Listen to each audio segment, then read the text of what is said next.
Tervetuloa jälleen mukaan. Tämä onkin jo meidän 11 sosiaalilääketieteen syväluotaus. Tervehdys. Joo, 11 kerta jo. Ja tänään meillä on aiheena sellainen asia, mikä tulee varmaan useimmille suomalaisille jossain kohtaa vastaan. Nimittäin lääkärin todistukset ja lausunnot. Aivan.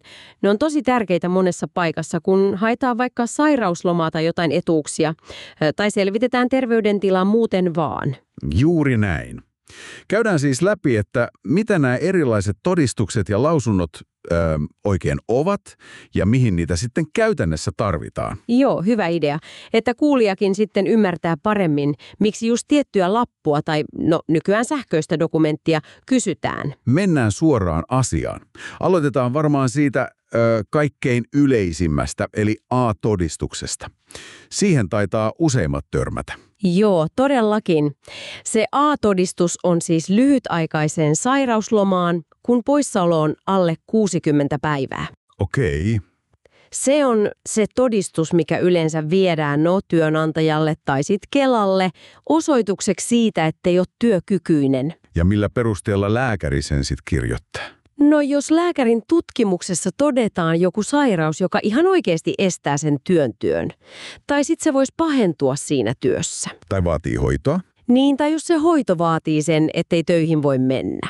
Tärkeä pointti varmaan myös se, ettei sitä voi saada etukäteen, varmuuden vuoksi. Juuri näin. Ei voi. Se todistaa sen työkyvyttömyyden siitä hetkestä, kun lääkäri sen on todennut. Selvä. No mutta entäs sitten, jos se sairaus vähän pitkittyy, yli sen 60 päivään? Joo. No sit tarvitaan jo vähän järeempiä papereita.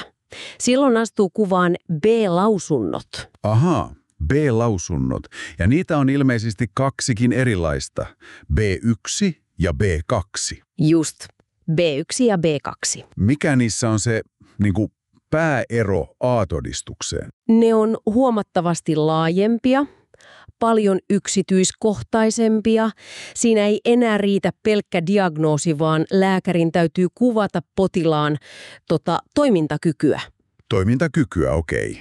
Joo, eli miten se sairaus tai vamma ihan konkreettisesti vaikuttaa siihen arjesta selviytymiseen ja työntekoon.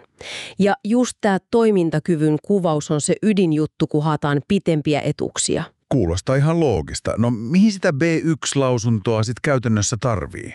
B1 tulee ajankohtaiseksi just silloin, kun se työkyvyttömyys on kestänyt tai sen arvellaan kestävän yli sen 60 arkipäivää. Eli pari kuukautta. Joo. Sitä tarvitaan sairauspäivärahan jatkoon ja osasairauspäivärahaan, mutta myös erityiskorvattavien lääkkeiden hakemiseen tai kliinisten ravintovalmisteiden. Ja kuntoutuksia varmaan myös. Kyllä.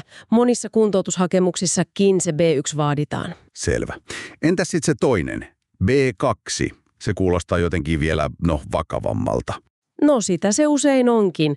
B2-lausuntoa käytetään tyypillisesti silloin, kun haetaan työkyvyttömyyseläkettä tai sitten määräaikaista kuntoutustukea. Vakuutusyhtiötkin voi sitä pyytää. Joo, vakuutusyhtiöt myös. Ja joskus se B2 voidaan kirjoittaa jo aika varhaisessa vaiheessa, jos on selvää, että kyseessä on tosi vakava ja pitkäkestoinen tilanne. Okei. Ja näillä B-lausunnoilla voi muuten hakea myös vaikka verotuksen invalidivähennystä tai joissain tilanteissa auton veronpalautusta. Aika monikäyttöisiä siis. No entäs sitten sellaiset tilanteet, kun sairaudesta tai vammasta jääkin joku pysyvämpi haitta? Miten se todistetaan? Silloin kuvaan astuu usein C-lausunto. Se liittyy nimenomaan sen pysyvän haitan arviointiin. Esimerkiksi tapaturman jälkeen. Juuri niin, kun haetaan korvauksia vakuutusyhtiöltä, mutta C-lausuntoa tarvitaan myös moniin Kelan vammaisetuuksiin. Mitä ne on? No esimerkiksi alle 16-vuotiaan vammaistuki, sit 16 vuotta täyttäneen vammaistuki ja eläkettä saavan hoitotuki. Ja myös keliakian huokavaliokorvaus haetaan C-lausunnolla. Selvä juttu. Sitten on vielä D-todistus. Se taisi liittyä lapsiin. Joo, nimenomaan.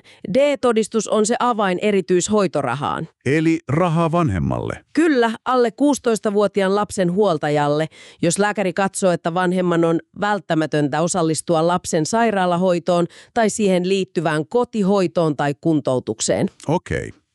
Ja se on yleensä lyhytaikainen. Joo, yleensä akuuttissa vaiheessa, ei pitkäaikainen etuus. Sitten e-lausunto. Kuulostaa vähän mystiseltä. No, se onkin vähän erityistilanteisiin, usein just vakuutusyhtiöitä varten. Eli selvitetään jotain tapahtumaa. Just niin. E-lausunnolla selvitetään tarkemmin vaikka työtapaturmasta, liikennevahingosta tai potilasvahingosta aiheutuneita vammoja. Ja sitä, liittyykö se vamma just siihen tapahtumaan. Selvä. Vielä pari jäljellä. T-todistus. Mihin sitä tarvitaan? T-todistus on vähän yleisluontoisempi lausunto terveydentilasta. Sitä saatetaan kysyä vaikka opiskelupaikan haussa. Et soveltuuko alalle?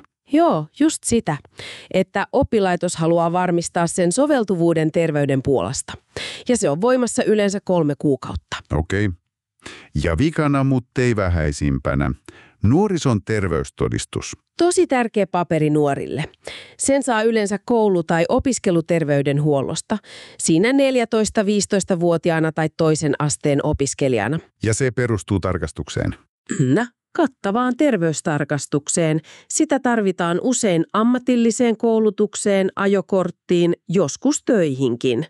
Ja se on yleensä voimassa 5 vuotta, ellei ole syytä lyhempään.